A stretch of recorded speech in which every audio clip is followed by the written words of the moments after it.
नमस्कार, आप देख रहे हैं डॉक्टर साहेब, आपके साथ मैं हूं मुस्कान। दर्शकों, आज के इस एपिसोड में हम बात करेंगे और ये जानेंगे कि जब भी हार्ट की बात आती है तो हम ये सोचते हैं कि हार्ट अटैक और कार्डियक अरेस्ट एक ऐसी बीमारी है जो हार्ट में होता है। आज हम इसी पे खास बातचीत करेंगे और ये जानेंगे कि हार्ट अटैक और कार्डियक अरेस्ट के अलावा और ऐसी कौन सी बीमारियां हैं जो हार्ट में होती है। और इसी पे खास बातचीत करने के लिए आज हमारे साथ मौजूद है डॉक्टर अशोक कुमार।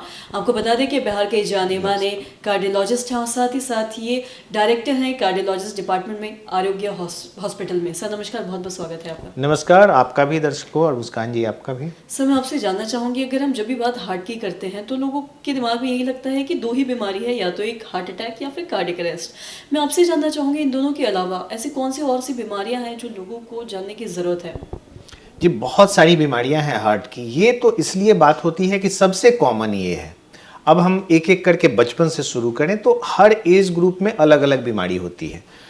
आप देखेंगे कि कई बार जन्मजात बच्चे को भी हार्ट की बीमारी होती है, जिसको कि हम लोग नाम देते हैं कंजेनाइटल हार्ट डिजीज। जैसे कि बहुत सारे जो हार्ट का बनावट होता है वो 21st days of intrauterine life से शुरू हो जाता है। तो इसमें कहीं भी कोई प्रॉब्लम हो तो वो कंजेनाइटल हार्ट डिजीज, यानी कि हार्ट आपका प्रॉपरली बना ही नहीं, उसमें कुछ प्रॉब्लम आ गई।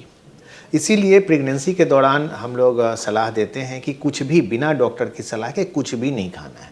फर्स्ट ट्राइमेस्टर तो बहुत क्रूशियल है, उसमें तो even iron, folic acid, iron वगैरह भी नहीं देते हैं, है ना। तो वो उसमें बनावटी खराबी हो जाती है, कई लोगों में सुराग हो जाता है, कई में पल्मोनरी स्टेनोसिस, जो कॉमन बीमारियां हैं, टेट्रोलॉजी ऑफ फैलॉट्स, ये सब होता है। उसके अलावा हम आगे बढ़ते हैं तो उस समय भी एरिथमियाज वगैरह के इंसिडेंट्स होते हैं। लेकिन बच्चे जब टॉडलर्स हैं, चलने लगे, तो इन्फेक्टिव डिजीज जो अपने पार्ट में पहले इंडिया में बहुत कॉमन था, जिसको कि रूमेटिक हार्ट डिजीज़ बोलते हैं। ये क्या होता है? ये इन्फेक्शन से होता है। तो वो सोर थ्रोट हुआ, सोर थ्रोट में स्ट्रेप्टोकोकस का इन्फेक्शन होता है, एक बैक्टीरिया है।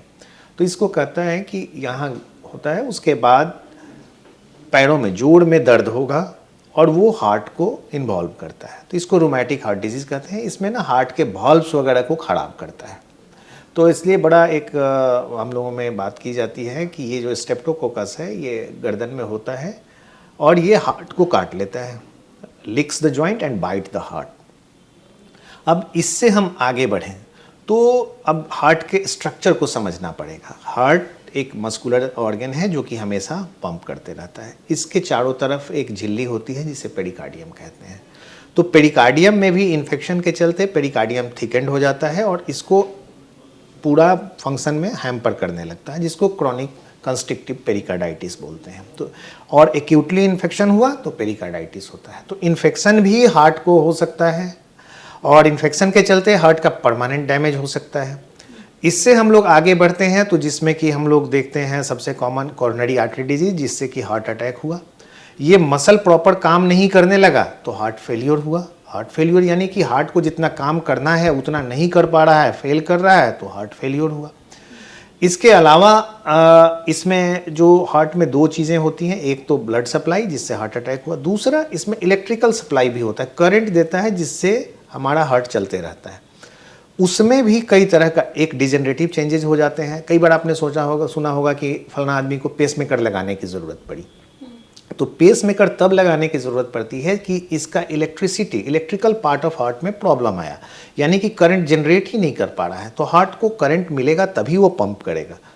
तो वो first degree, second degree, third degree block हो जाता है, जिसको हम लोग कंप्लीट हार्ट ब्लॉक बोलते हैं। तो कंप्लीट हार्ट ब्लॉक यानी कि इलेक्ट्रिकल सप्लाई बंद हो गई तो उसमें पेसमेकर लगाने की ज़रूरत पड़ती है। इनके अलावा ब्लड वेसल्स जो इससे निकलते हैं, धमनियों में भी कई तरह की परेशानी होती है, जो आर्थराइटिस है, एनोरिज्म है, तो ये तरह के तो बहुत सारी बीमारियां हैं हार्ट में।